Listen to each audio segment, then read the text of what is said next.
So research has shown us that there's these host of problems with this reactive approach, with punishment. Aggressive behavior begets aggressive behavior. So 2 decades of studies have shown for children who receive physical punishment an association with higher levels of aggression towards family members and peers. Right? Not that anyone is receiving this type of consequence in a school setting, but it still occurs in home settings, right? And it's more likely to contribute to those behaviors in the individual receiving them. That's not good. We know there's emotional byproducts of problem behavior.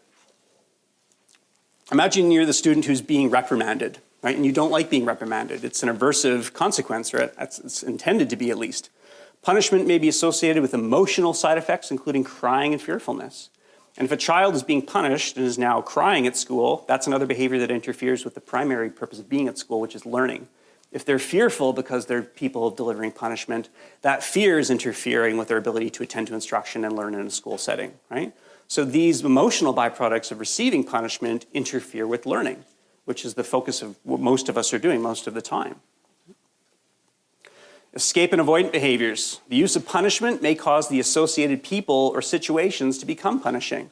Right? If I'm associated with bad things, the student isn't going to want to be around me. So here's a broadened example here. Consider punishment for mistakes in math. Math has become punishing. The math classroom, the teacher, the math materials may become aversive, causing the child to escape or avoid math. And that interferes with learning math skills.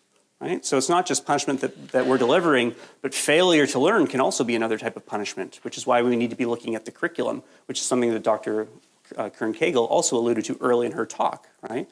That's something that is often not given enough attention in school settings, is response to curriculum. Modeling. Kids copy adults, especially influential adults. I've got 2 kids, they're getting older now, but when my daughter was in early elementary school, I think roughly from kindergarten to grade 5, she worshiped her teachers. Her teachers, anything they said was taken as gospel fact, right? She would come home and she'd tell us what her teacher said. And if we disagreed, she'd agree with her teacher. Right? I might tell her something, she'd go back to school and fact check it with her teacher, because her teacher was the credible source, right? Not necessarily me. Kids copy, right? We know that in typical development. So they especially copy these influential adults. And so if kids are observing adults using aversive consequences and punishing, they're more likely to start copying those and bringing them into their repertoires, right? Which can occur for the individual receiving punishment. It could also occur in a class-wide setting for the other kids observing a teacher or in a family observing a parent delivering punishment.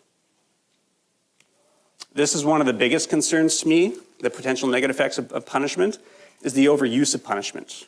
When we use punishment and it works quickly, like even a reprimand, and the behavior goes away, that's pretty quick and easy, it's pretty attractive, I'm going to start to over-rely on that because it's just there and it's easy.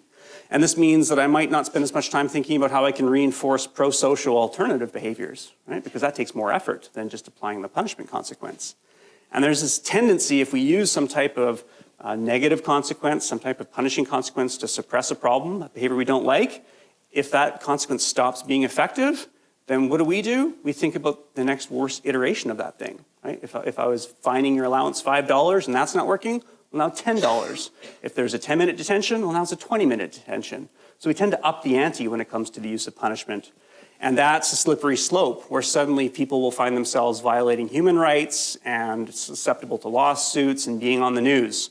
A number of years ago, there was something on the CBC about a school in Vancouver who was locking kids with problem behavior in a janitor's closet.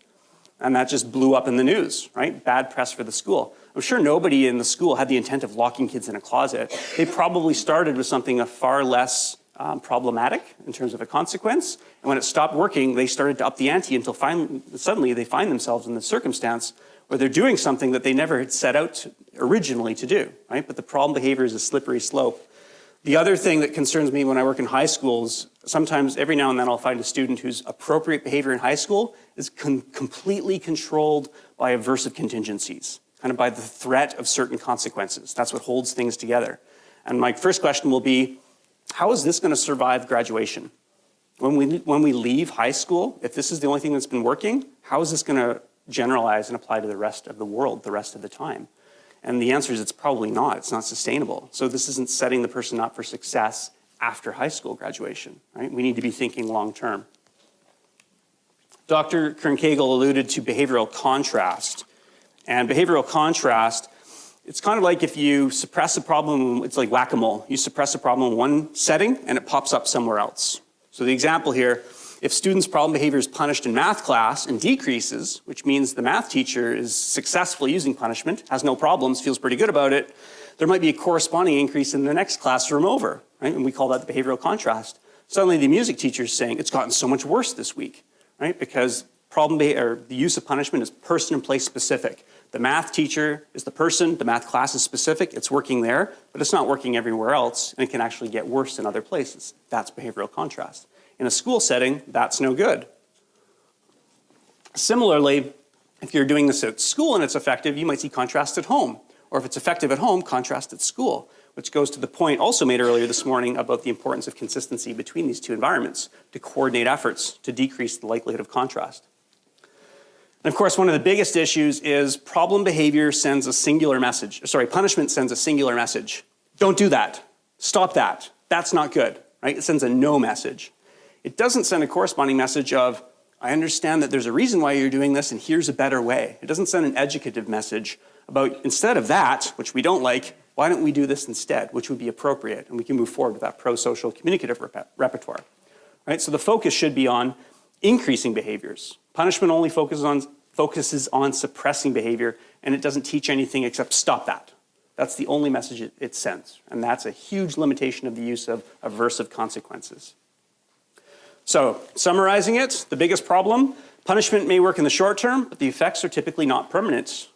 Punishment is person and place specific. It can be effective in one setting, but nowhere else. And it doesn't teach you what to do. It just sends the message, don't do that. And we really need to be flipping that around and understanding what they should be doing instead. And that's why WTF, what's the function, is so critical. Because I need to know what the function is before I can start teaching that pathway. So what do we know now as we've come full circle, right? Our detour into history is done.